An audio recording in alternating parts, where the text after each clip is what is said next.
Good afternoon, good evening, good morning, everybody, wherever you are in the world. I'd like to welcome you to the fourth in a series of webinars. My name is Mark Savinson.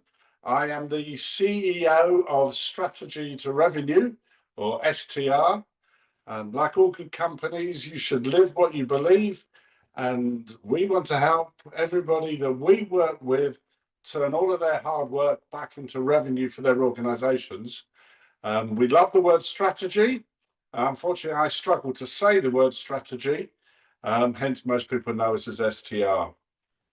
So I'd like to thank you for joining us. We have an hour. I have run one of these within Europe. I'm rather hoping that you, as my North American cousins, will reinforce all of the stereotypes. And when I say, please join in, please ask questions. If any of you are brave, put up your hand, and my colleague Callum would let you speak. The idea is that I don't spend the whole time talking. I am quite capable of that. But as much as anything, we can learn of each other. So if you are feeling brave, please use either the chat or say things. If I ask questions, I don't stand here for a pregnant pause and nobody says anything. So let me just explain why we're here and what we're trying to do. We've done a series of webinars. The first webinar was trying to talk to people about how do you take advantage of internal subject matter experts. We spend a lot of our time at STR building training programs, change programs, content, whatever you wish to call it, where our clients have thought they have built content because they have subject matter experts who know their subjects inside out, but unfortunately what they are not is educators. They know how to tell, they don't know how to encourage people to learn. So our first webinar was about introducing the concept of an instructional designer, what their role is and how they help the subject matter expert turn their ideas into engaging and effective content. We then looked at the process of actually creating learning. So we talked about how we actually have a very clear process to ensure that you have real objectives, real outcomes from the learning. So that when you are sitting down and saying, this is what I'm creating content for, you actually know what the outcome is going to be. Am I teaching people so they remember the topic? Do they need to understand it? Are they going to apply it? Are we going to go further than that? And they're going to use that knowledge to analyze other information so that they can potentially come up with new ideas. We need clarity. And then our third webinar was talking all about the content itself and how the whole world of AI is changing how we approach content. But the idea was to make you understand that AI is a tool, it's a helper, it does not replace the fundamentals of an instructional designer. But at the end of the day, whether you are using film that a human being has filmed, or you're using AI-generated characters and AI voices and AI images, you can create some amazing content. But we arrive at our fourth webinar, our biggest challenge. Because it's all well and good knowing you can do all of this, but without budget, nobody will let you do the wonderful things you could potentially be doing. So that's what I want to talk about today. Now, let me be clear. I am an official grumpy Brit. So I tell it as I see it, as they would say. And what I want us all to realize, our biggest challenge is not the capabilities of people in learning and development. It's how people in learning and development are perceived. Because I want learning and development to be strategic, to solve the business problems, to deliver effectiveness. to be a driver for change. And if you look at what goes on in LinkedIn, if you are of that mind, you will see lots of people stating the obvious, or worse, taking a basic concept, turning it into some overly complicated image and saying, do this. And if you are like me, you're going, yeah, well, that's all well and good, but that's what I've always been doing. And as Einstein is famously quoted as saying, but who knows if he ever said it, the definition of insanity is doing the same thing in the same way, expecting a different result. So what I want to do today is to say, not here are the standard things you could be doing, but challenge you, take you out of your comfort zone, come up with some new ideas. And they're not new ideas, but they're ideas that your suppliers use when they are selling, often around learning and development. So let me be clear. I run, to all intensive purposes, a training company. I spend my life not talking to learning and development. I spend my life talking to the business who, when they've decided they want to do something, ask me to speak to learning and development. I don't like doing that. It's disjointed. So I want to share with you what it is we do and hopefully show you how you can be doing it yourself and achieve my ambition that learning and development is that strategic partner. So I have a question for you, which you can either speak or just type in the chat. But what ensures change actually happens in your business? Where do you focus? What's the key areas that you need to address to ensure that change happens in a business? So don't be quiet on me. Put something in the chat. Just suggest. What do you think actually ensures change happens in the business?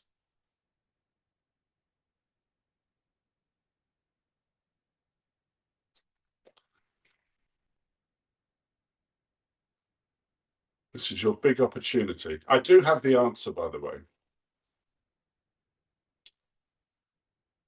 Okay, so Gail says, change happens usually as a result of crisis, but otherwise a burning need to do something differently can ensure change. Okay, so there's going to be a reason to change. That's fantastic. The change gets brought to all attitudes and becomes sticky. So we have to understand what is going on and the why behind the change. But I want to start almost before those two things, and I agree with both what Gail and Patrick has said. And MK, there has to be a change agent, a person to lead, and who can get the support of the organisation. Absolutely. But at the core of anything change, what we have to have in place to ensure a change happens in the business, and we need a reason, and we need people to understand why, and we need a change agent, but change happens through three things: people, process, and tools. It's often called the three-legged stool of change. And why a three-legged stool? Because if you've ever sat on a three-legged stool where one leg is shorter than all of the others, it's not very good. In fact, you have to work really, really hard to stay on that stool. And that's the important thing. They are of equal importance. We define a process. This is how we operate. We go and buy the tools. This is how we turn that process into life. But unless the people use it, what do we have? A process nobody uses and technology that we spend a fortune on that never delivers a return on investment. So the reality is, for all of that conversation about the value of technology, and if we go and look in any area, let's take AI, for example, you know, as a tool, it's fantastic. In the right circumstances, it will do wonderful things. We all love a good management consultancy. They'll come up with the world's greatest process. But if the people don't use it, if the people don't understand why they should be using it, so that they have the right attitudes and it becomes sticky, If the people can't see the value in using it, then the reality is they don't. And whilst we all may love the concept of build and they will come, it only seems to work in the movies. And I'm sure all of you have experienced working in your organizations where somebody has got caught up on a bandwagon and they bought a piece of technology that's going to save the business or drive the business to ever greater success, and it doesn't. And why? Because the people don't use it. So what does that mean? It means that people are the most important resource in ensuring change happens. And who deals with people? Learning and development. They are the key influencer to get people on side, to make sure that they understand the why. But let's think of some of those things that we want our people to do. So I'll be interested to know from you, and then I've got a set of words. There's a whole load of things that are being said in the marketplace that we are now starting to expect our people to deliver or to behave or to have an attitude. Does anybody care to share? So I'll give you one so you know what I'm talking about. You go around the world and everybody is now saying, we're expecting all of our people to be agile, whatever that may mean. What else are you hearing? What other things in terms of this buzzword bingo are senior executives saying when they're describing the attributes of the ideal employee? Does anybody care to share?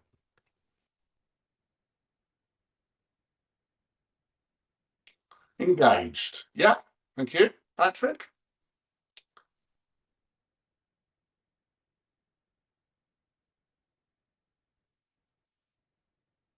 Present. Yeah. Dependable and committed. Thank you, Gail.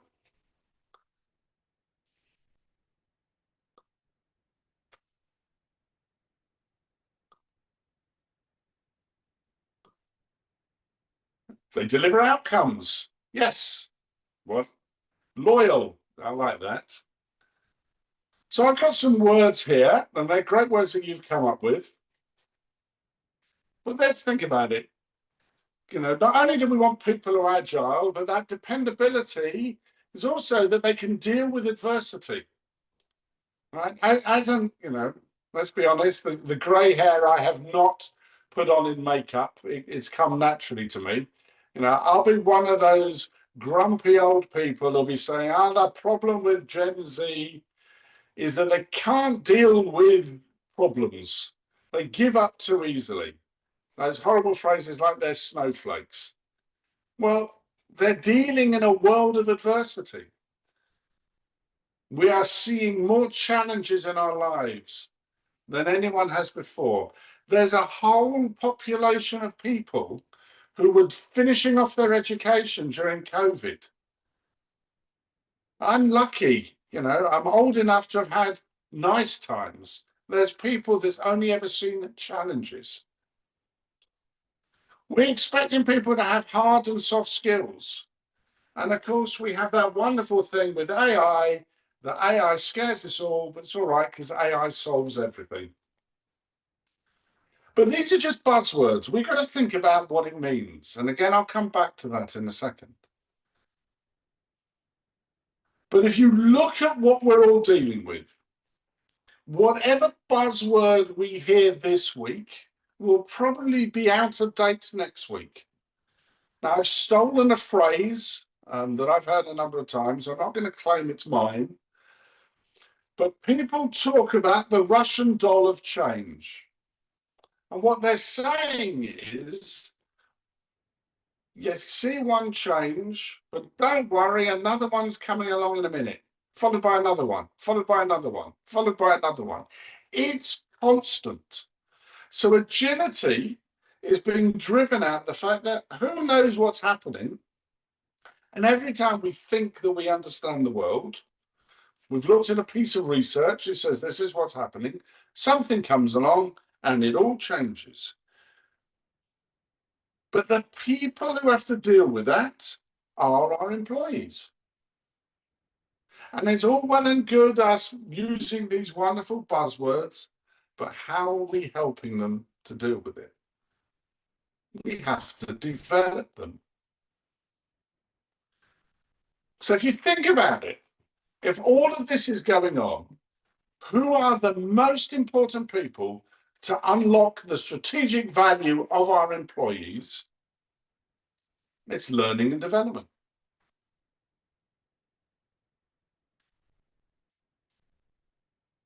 Yeah, MK's just said companies seldom give employees a reason or system for change. They just yell change, change, change. Absolutely. We all love a good stick. So you're doing it. Why? Because I told you so. But people don't behave like that. The founder may have thought that they behave like that, but their staff don't. But L&D has the power. I would like to think that if you think about the fact that, you know, many of you in L&D are probably sitting within that group called human resources. Within an organization, if you look at where money is spent, more money is spent on employing people than anything else. And yet, we don't think about them. We're prepared to hire and fire. We don't develop. We don't look carefully at the cost of ownership of people, how much it costs to have to keep recruiting, what it does to our organizational culture. But L&D, learning and development, and let's call it for what it is, that's not training. It's how do we develop our people? So yeah, MK said, my experience of L&D is they are in training and they don't have the support for development. And that's what I'm going to talk about. How do we get them over the line? How do we change the conversation? So it isn't a training conversation, it's a developmental conversation. Because we got this fantastic resource in our people. How do we get a return on our people? Like we look for a return on other resources. The problem, as MK has highlighted, and as I'm sure you've all experienced, too often our colleagues don't understand the role of learning and development. They think that learning and development are the people who do mandatory training, regulatory training, click next. They don't sit there going, these are the people who can improve employee retention. Because our employees, again, as MK has just said, people want to develop. I don't want to change a job. I change jobs because I see no future. Give me a future and I'll stay. One of my frustrations in life is listening to entrepreneurs, and there's a lot of it going on in the UK at the moment, saying, how do I stop employing people? How do I move out task everything and make more profit? To me, part of the responsibility of running a business is that I employ people. I am there to make have people earning a living. I don't want to get rid of the people. I want to make them more effective. Get the best out of them. Give them a future. Again, it comes with age. But if you look at some of the most successful in the long-term businesses, it's where they develop their people. But we have to work hard to change that perception of what L&D is with our colleagues. And you may recognize this in your conversations with people. Because just think about, if someone says, what do you do in L&D? How do you describe it? Do you say, we build training? Or do you say, we're actually creating the employees of the future? We are at the core of where our business is going to go. A lot of people will go, no, it's up to the individual to go and learn. But that's a small group of people. Not everybody naturally wants to invest their own time in being developed. They want help. They want to think that their employer cares. We are there to develop people, to make people effective in their roles and give them an opportunity to see what the future is. And I also live in a world of unicorns and rainbows, or that's what it feels sometimes. But there are suppliers out there who recognize where L&D is. And I want you to think about the relationship that you may have with some of your suppliers. Do they treat you as decision makers or just the budget holder? Remember, I said I do spend an awful lot of time going to talk to CEOs, CROs,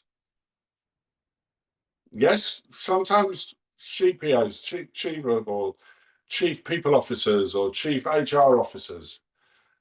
But when I get to talk to the L&D people, it's usually about budget. Why? Because they're involved too late in the conversation. I've not been able to have a strategic why we need to change conversation with them. So I've ended up having a tactical what are you buying conversation. I don't want to do that. I don't want to go straight to the line of business. I want to do it alongside my partners in L&D so that we have a joint conversation. And I go back to, I think it was something MK said, where you need a change champion. I want two change champions. I want somebody within the business who has the business pain, and I want somebody within the business who understands how we can develop the people to address that business pain. So we do it together. So I want L&D to be the go-to person to have a strategic conversation. But too often, and I want you to think about this, that who do you buy from within, if you're in L&D? And I literally this morning was on a conversation. They actually started by saying, what we want is a new LMS, and then proceeded to describe how they needed to upskill a group of people. They didn't need a new LMS, they needed to upskill people. But their go-to place was a technology company, which we are not, and they just wanted to talk about gamification, and it's got to be delivered on mobile. Fortunately, we were able to turn the conversation around. But are you talking to technology companies about technology? Are you talking to agencies about how pretty the learning looks? Now, I may invest heavily in very bright shirts, but as somebody said to me the other day, you don't do anything without thinking about it, do you, Mark? And there is a reason why I wear bright shirts. Think of me as the instructional designer of your memory, because you may well forget my name, but you will remember my shirt. And I can even provide the return on investment on that, as last week I was with a client and I left the client, I was walking back to the hotel and somebody tapped me on the shoulder and said, oh, hi, can't remember your name, but I remember your shirt. Can we have a conversation about so-and-so? And it was somebody I'd done work for 2 years earlier. So agencies, if you're just looking at pretty without a clear objective, what are they delivering? Or are you just buying libraries of generic training, ticking the box exercise? If you're doing any of these things, ask yourself, am I being strategic or am I being tactical? And how does this then develop from there? Because are you treated as a cost center or a profit center? Is your budget the first to go? And I've got a question for all of you. Have any of you who's in an L&D function actually sitting there and going, you know what?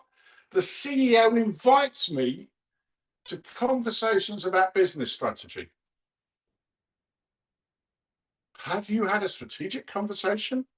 Because the strategy, we need to grow. We need to cost cut. We need to change. If you're not having those conversations, You're just the tactical person who gets told, I need you to do this with the people. I want to be able to have the strategic conversation with you. And we're going to talk about that and how we do it. And it starts with where you focus. If you are having a conversation internally, have you worked out your why, your what, your how, and your who? All of those things you've probably bought training courses on.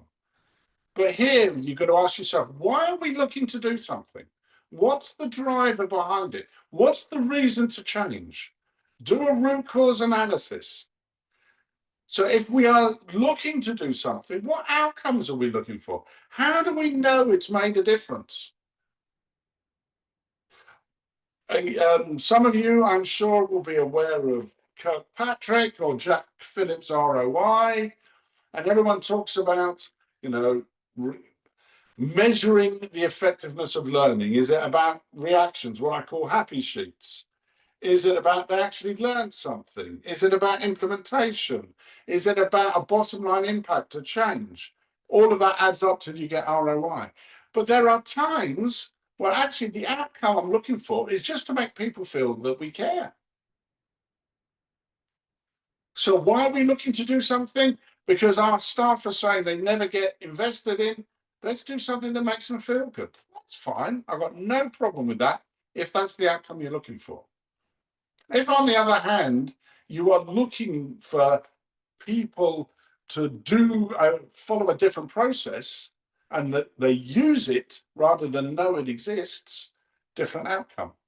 Think about health and safety. Is the role of health and safety training purely regulatory to be able to prove back to the regulator that you've done health and safety training, or is it to make the workplace safer? They are two different outcomes. One is get it done as quickly as possible. The other is, have I ever considered the impact of my actions on those people around me?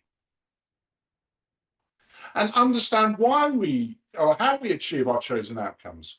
So on health and safety, what am I going to change in my behaviors? And only once I've done the why, the what, and the how, should I think about who we buy it from. But that's not rocket science, because you do that all the time when you buy things outside of the L&D space. So I'm going to take you right out of your comfort zone, and I'm going to talk about selling, because actually we all have to sell. If we want budget off somebody, we have to sell to those people. So I want to introduce a really simple concept. I say it's simple, it took a long time to come up with, like all good simple concepts. We call it the buying clock. At its simplest, there are 4 stages people go through when they buy.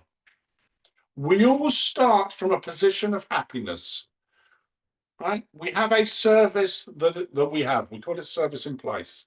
Something has to trigger an internal conversation about why do we change? Why do we need to do something different? Because, as you'll see in a second, most of us don't want to do anything different. So we have to have this conversation about why do we need to do something different? Once we know that there's a compelling reason to change, then we go, okay, so how do we actually make that change happen? What do we change to? And we start to think about the solution criteria. Once we figure that out in our heads, we then go, well, who are we going to buy it from? We call it change to who. And once we pick somebody that we're going to buy it from, we may still go, you know what, it's too much like hard work. So we have to commit to that change. We do it in everything we buy as individuals. We either do it consciously or unconsciously. But you don't go out and buy something new unless there was a reason to change. You don't pick something randomly, you have some solution criteria in your head. And you go to the places that meet that solution criteria, and then you probably look for the best price or the people who can give you the best outcome. And then you go, am I sure? Am I going to commit to that change? As an L&D person, or as anybody, if you want to get budget out of somebody, you've got to do the same. You've got to explain to them, why do we need to do something different? Why do I need some money from you? And once they go, okay, I see that we can't stay as we are, you go, well, now let's go and have a conversation about what we can do about it. So what are the solution criteria? Once everybody agrees on that, you can go out and find the best supplier. And then just before something is bought, you go back to everyone and go, come on, let's commit to this. Because there's no point in buying something that we're not going to follow through on. So are we sure? Yes, right, well, we do it. And then at some point, the whole process starts again. But there's one major barrier that we have to overcome. It's my word of the moment. I don't know if anybody has seen this word. I promise you, I did not make it up. I think it's pronounced decidophobia. It's basically the fear of making a decision. And it is massive. Thank you, Patrick. Fear of deciding. Yeah. And there are a number of reasons for that, all of which are legitimate. Because as a person, I am scared. I need to be given a good reason to do something different. And if you were a marketing agency, you may well be aware of fear of missing out. I don't want to be the only one that isn't talking about AI. Hence, AI is now embedded, quote unquote, in every single solution. I've got an AI solution. No, you've just done a ChatGPT prompt. You're not inventing AI, you're just using it. But it says AI. Or there's another phrase, which is FOMU, FOMU, which is, in a way, the opposite of fear of missing out. Does anyone know what FOMU means?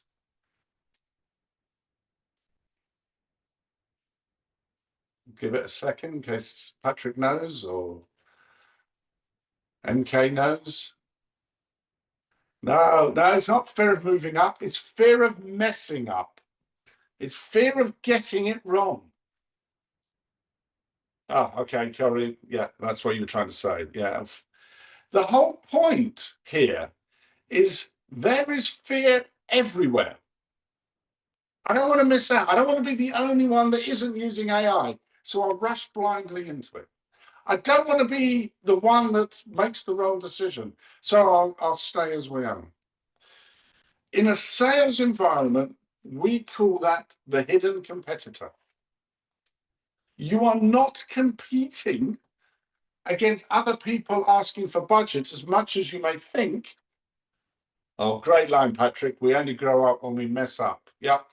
We learn from our mistakes. If we have a culture in our organization that allows us to make mistakes, think of that fear that's everywhere. So this hidden competitor is the thing we have to overcome to create a reason for change. So if we want to create a reason for change, two simple ways of doing it. Because again, we're human beings. We either want to overcome a business risk or we want to benefit from a new opportunity. If you are talking to the C-suite, they are worried about quantifiable business risks. And I've used the word quantifiable very deliberately. Let's think of you buying insurance. You only buy insurance because of the quantifiable aspect of the risk you're insuring against. So you in the States, your medical service costs a lot of money. You don't want to be shocked when you go into hospital to come out and be confronted with $100,000 bill. So every message about insurance tells you the quantifiable cost if you were not insured. We in the UK, we have a National Health Service, so it's harder to sell health insurance because we're going, well, I'm covered anyway. So they have to come up with other reasons, other risks. But you've got to know the quantifiable business risk. If you don't do this, this is what's going to happen to the business, which is why you will always have money for regulatory training. Because regulatory training says if you don't do it, you get fined. Oh, okay, I better do it. But maybe if you increased the value of the business risk, not only will we get fined, but we'll lose all of our staff, maybe you'll get more money. It's a lot easier to tell somebody to say, if you don't do this, it's going to cost you $100 million, and all I want is $1 million to make sure that never happens. So the larger the quantifiable risk, the larger the opportunity is to ask for budget. So Patrick says he calls this IPRE, investments, money spent, productivity, risks, and emotional toll. These are the things the C-suite cares about, at least the first three, sometimes the E. I agree. I actually think E is getting larger, the emotional toll. But not everything is about risk. There's also opportunity. Because the strategy of our business says we want to grow. So there's the quantifiable business opportunity. You want to grow into this market. In order to do that, we need more people. We've got to develop the people so that they can move into that market. Spend $1 million to generate 100 million in revenue. So there's got to be an equation behind it. There's got to be some math. And I've said that especially for all of you in America, because of course in the UK we call it maths. So I have my Y change equation, and I'm not that bright. So Q minus I equals must investigate. Q is the quantifiable impact. I is the investment. As long as Q is larger than I, then I must investigate it. Because I'm just trying to create a reason for change. Why wouldn't we discuss it? Why wouldn't we look into this? And the quantifiable impact, just as Patrick said, isn't always financial. It could be emotional. It could be looking. The quantifiable impact could be we have a more motivated workforce. Our retention increases, so we don't have to spend as much on recruitment. But we have to be able to quantify it. So happy people is a nice idea, but we have to see what the outcome of happy people is. That's people who maybe work harder, maybe are more productive, maybe stay longer. We've got to show the quantifiable impact.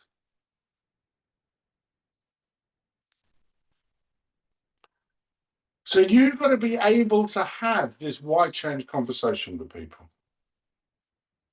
It's a sales conversation, and like any conversation you should ever have, especially with senior people, you've got to be prepared.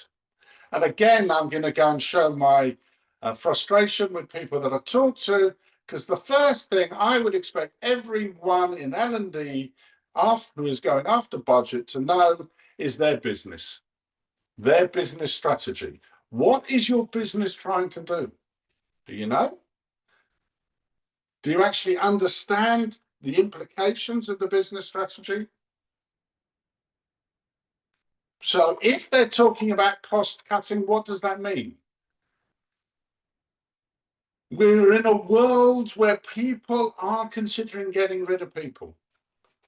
Have we thought about how this supports the business strategy? Are we about to lose a whole load of institutional knowledge? How can I protect the business against it? Maybe I could go and interview every single middle manager we're about to get rid of to understand what they do, so that when in a year's time someone says, how do we do this? We figured out that we actually saved the answer. We kept the institutional knowledge. If we just let them go, that institutional knowledge is gone.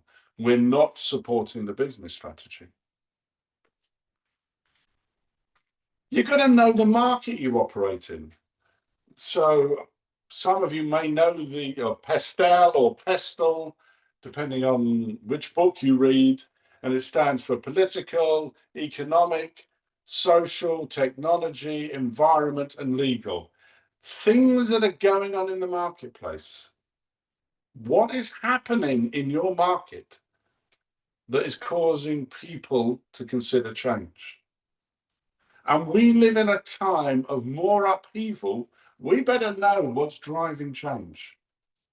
It's just been announced that Adidas is going to have to go and put up all of its prices into the US. Why? Because of the impact of tariffs. Right? Everything's going to cost them more, even if they're making it in the US. They're importing bits and pieces. It's costing them. I know people who are struggling, and I'm not talking about the US, just generally around the world, with all of the political upheaval. It's having a major impact. It's having an emotional impact on people. Do we understand it? There are economic challenges. There are social challenges. Technology at the moment only needs 2 letters. The impact of AI on every conversation means that it's there. We have to know what's going on.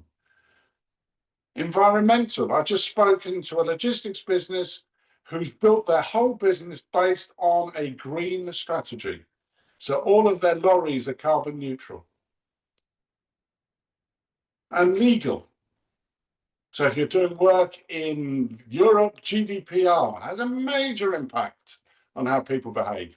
If you've ever done any work in Germany and Workers' Council, or in Mexico or in Brazil, the legal ramifications, do you understand it? Do you know what's going on in the market you operate in?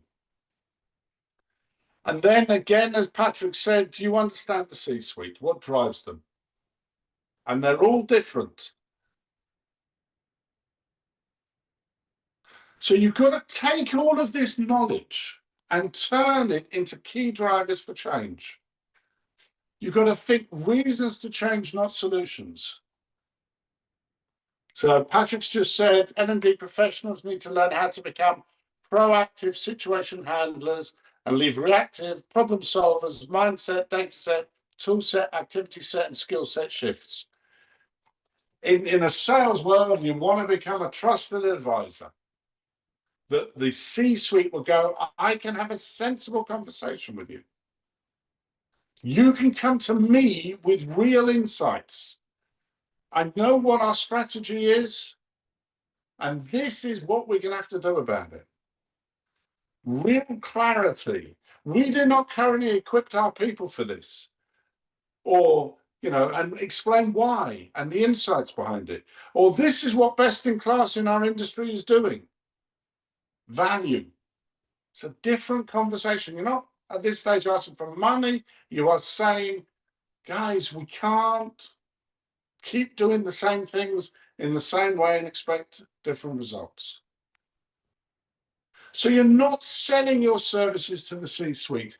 You are just at this point driving consensus on the need to change. We cannot stay where we are.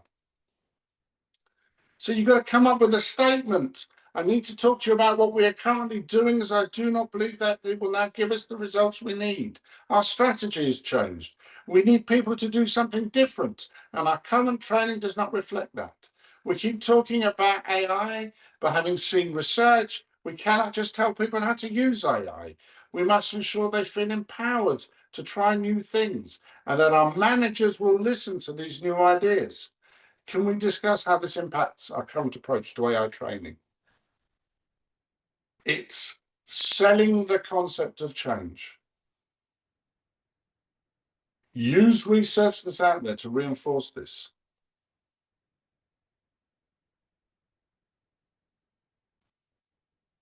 But then at some point, you're going to meet your colleagues.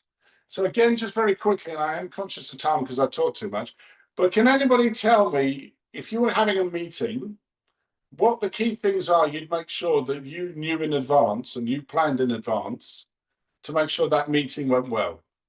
Anybody suggest anything? Just three simple things you do before you go to any meeting, and that you make sure that the meeting delivered at the end of it.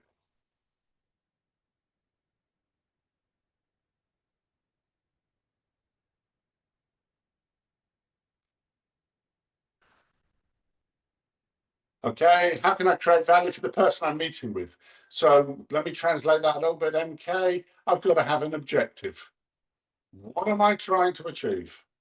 Don't go into a meeting without an idea.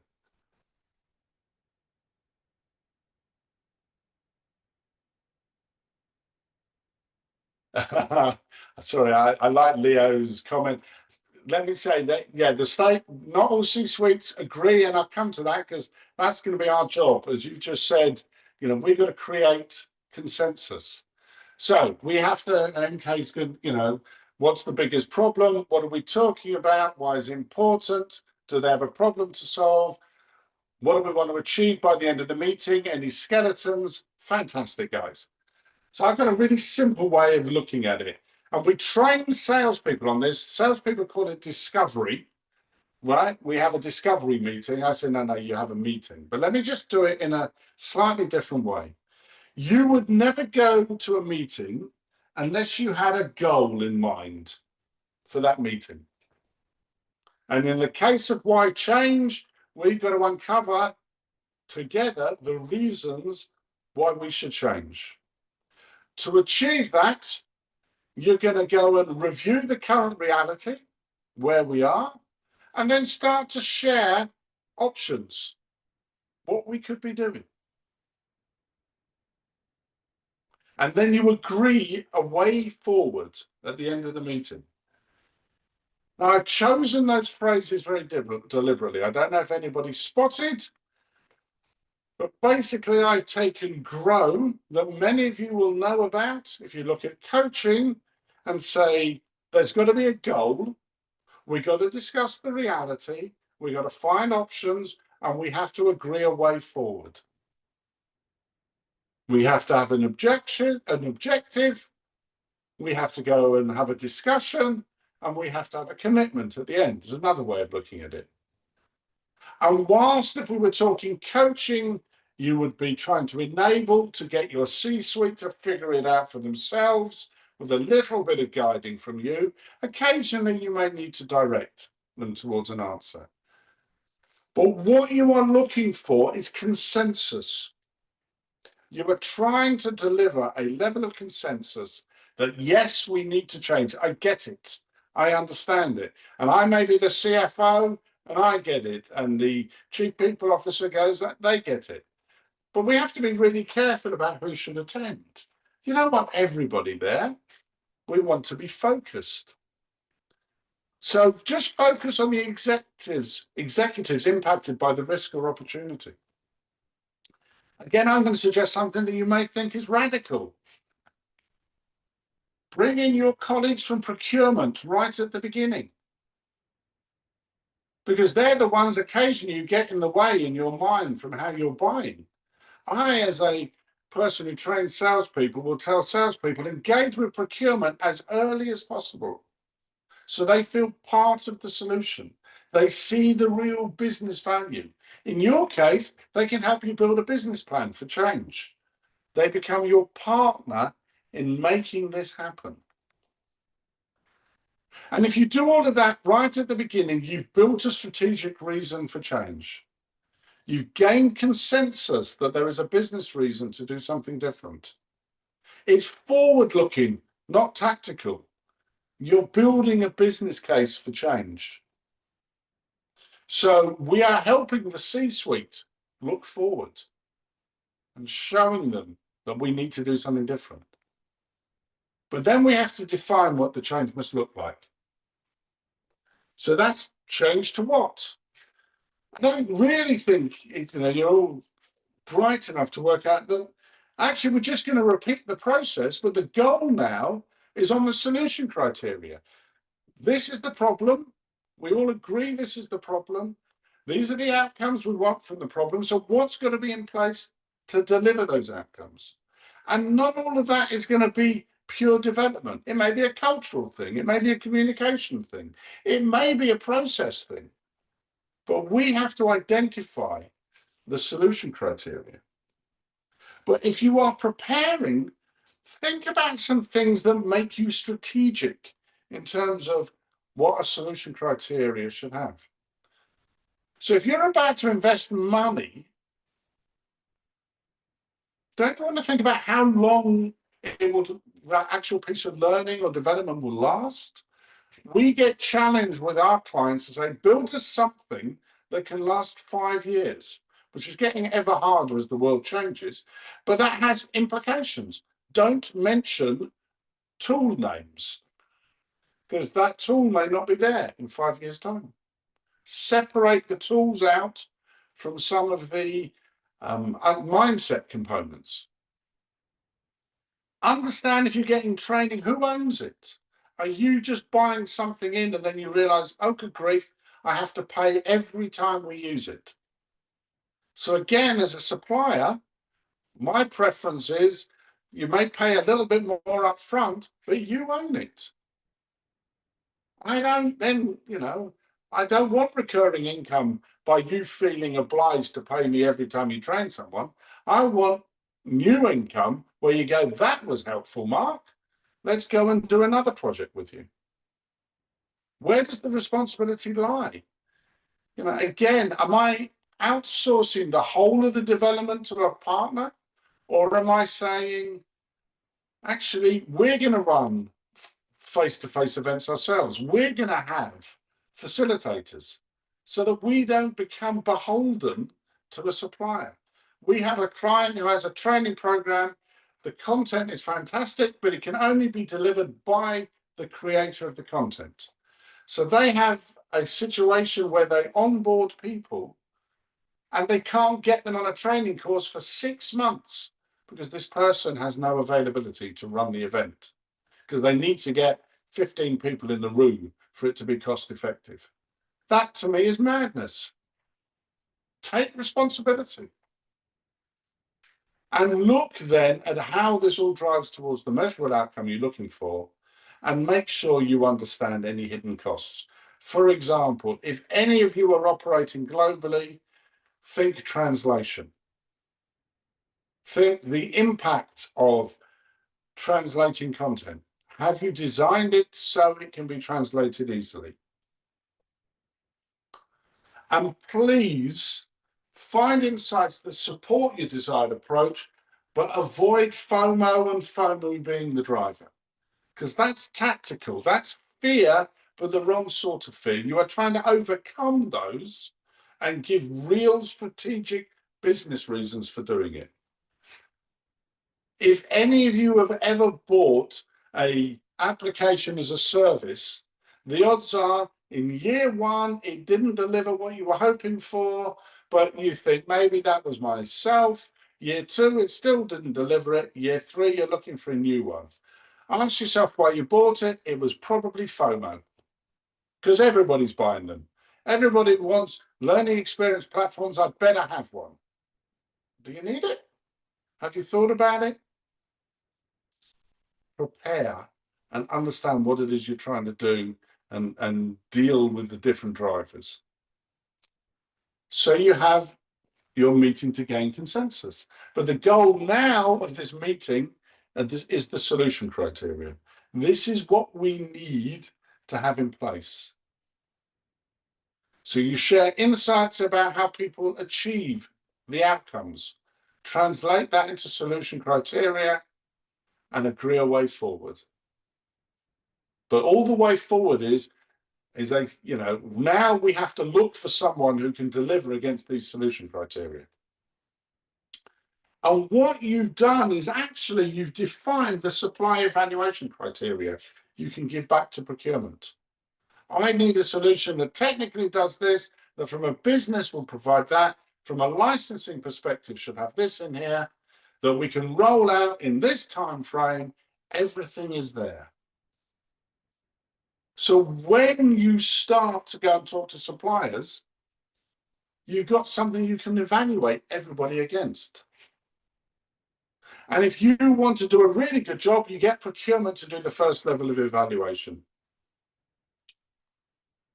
But now they're evaluating against things that you agree with rather than I just want the cheapest. And involve everybody in the decision. So it's a joint decision. Everybody owns the decision.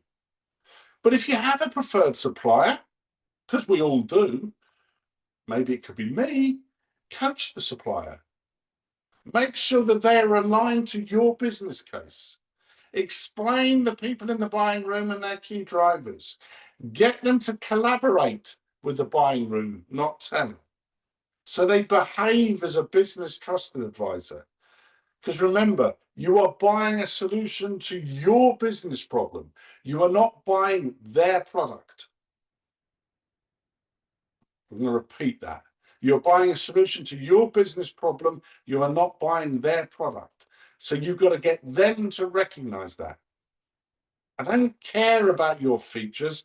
How does it help me deliver against what I promised the business? That's the most important thing. And then I want you to remember that you've got to move from agreeing to doing. So as a supplier, I've got to remind you that no work can start until a purchase order is received. So if there are things that need to be put in place that impact your time frame, let's know about it in advance. But also remember, a lot can happen from verbal agreement to contracting. We've all experienced, the situation where you thought you've given a verbal agreement and then something's happened in the business and everyone turns around and says, we can't do it. It's not personal and we fully understand it. My job, if I'm working with you as the potential supplier, is to ensure that our business case is compelling enough that we can overcome that challenge. But procurement is your friend with this as well. They can tell you if your business case is compelling enough to overcome that challenge. But it may not be, and it happens, and we have to deal with it. So why am I telling you all of this? And I hope you found some use in what I'm saying. Let me be honest, it's purely selfish. I want to talk to L&D people who are better equipped. So I want to equip you so that you and I and other suppliers can have challenging conversations. We can talk about what it is you're trying to achieve, not can you do animation. I want to talk about what the outcome is, not can you do video. What color will it be? Could you give me a mock-up of what it might look like? I want to be saying, I don't want to give you a mock-up of what it could look like. I want to discuss what you are trying to do. And then when we understand that, we can collaborate to find the best way of delivering it. Yes, I can show you examples, but no, it won't necessarily look like this. I want to have a strategic conversation. I want to change the relationship so that I come to L&D and start my conversation as opposed to being introduced to L&D when I've had my conversation with the C-suite and they've said, oh, we better train people. So I've used up my time. I'd like to thank you for all staying. I'm prepared to stay on a little bit longer if anyone's got any questions. There is an offer that we're making to all of you that you're more than free to take up, which is I'm quite happy to get on a call for half an hour and discuss any challenges you may have. Yes, I may suggest things that we could be involved in, but just as easily I could suggest things that we wouldn't be involved in. But the offer is there to help. I hope you found the hour useful. I wish you a good day. and hopefully see you on another event or talk to you directly. Thank you very much.